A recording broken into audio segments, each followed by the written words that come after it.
Well, I accidentally hit the wrong button and stopped the recording. I'll have to see if I can combine this later, but I went to hit the pause button and hit the stop recording button. So, at any rate, I'm going to have to still pause it and get a locate. Okay, we're about a foot into the street. The sewer main is on this side of the street, actually just in the road. There's a manhole on the property line. If you're facing the house, it's to the right. Now we will mark the high side, or the upstream side of this belly. You can see, before I disturbed all the water on the way out, you can see how deep this gets. There's a standoff on the camera also, which raises the lens up. And so this is at least 2.5 to 3 inches of water in the center of that.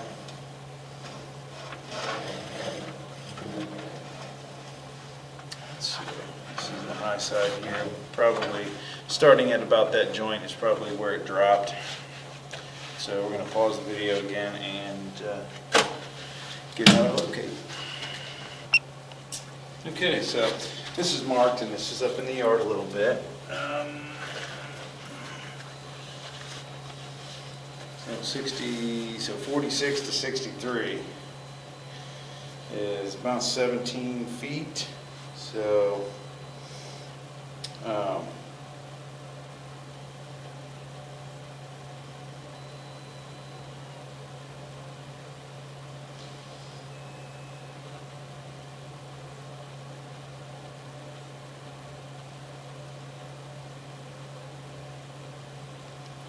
basically, I'm not sure, with the house being empty, you're not really sure how much damage this is causing, but I forgot, I'm going to actually pause the video again. We're going to run some water and just see how it functions here while we're in the line. Okay, so you can see we've been running some water, and you'll see that the water level shouldn't rise at all or anything in this area. As long as it's just water, it will overtake the belly.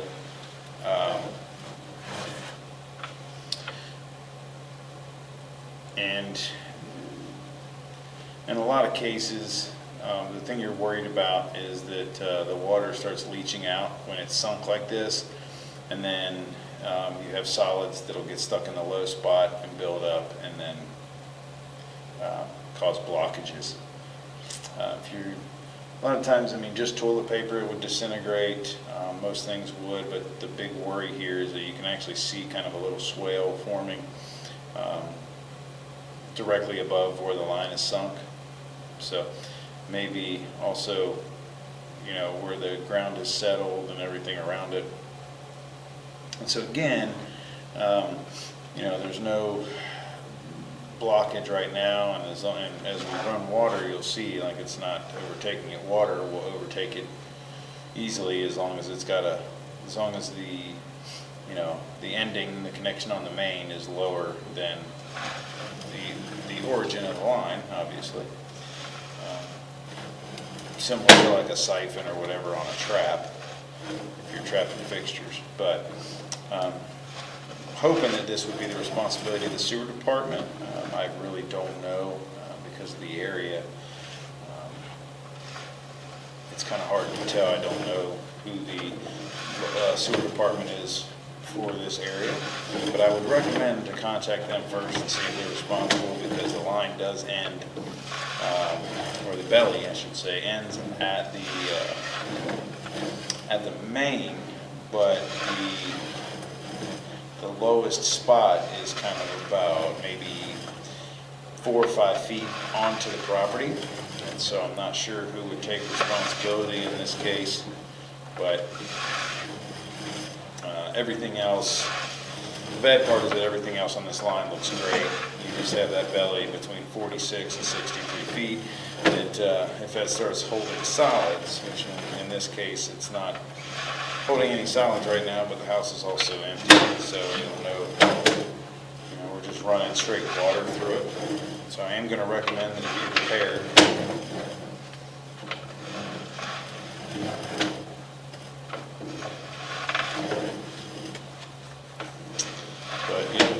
this line looks great. It's kind of a shame that the line has sunk over time and created that big belly, and it's almost the whole diameter of the pipe. So basically I would recommend contacting the sewer department for one, and then I'd also recommend contacting a plumber. The sewer department's going to repair it, obviously that's all you'll need, but I would also recommend contacting a licensed plumber for their evaluation on the severity of that belly, on whether or not it needs to be repaired. But I believe it's severe enough that it will require a repair be made out there in the yard. Again, the rest of the line looked good. We were able to go upstream into the house and downstream, made it all the way to the main. The only thing that's going to be on the report or that needs to be mentioned is the obviously the belly between 46 feet and 63 feet. That is at the worst spot. I'd say it's at least 3 inches deep. So that's going to end the inspection at 3211 Tarleton Drive, and if needed, this will be in 2 pieces. I apologize. Stopping the recording halfway through, it'll create 2 files, and so if I need to, it'll be 2 different links on the report instead of 1, but it'll still be, the whole inspection will be there. So again, that's going to end the inspection for 3211 Tarleton Drive in Dayton, Ohio.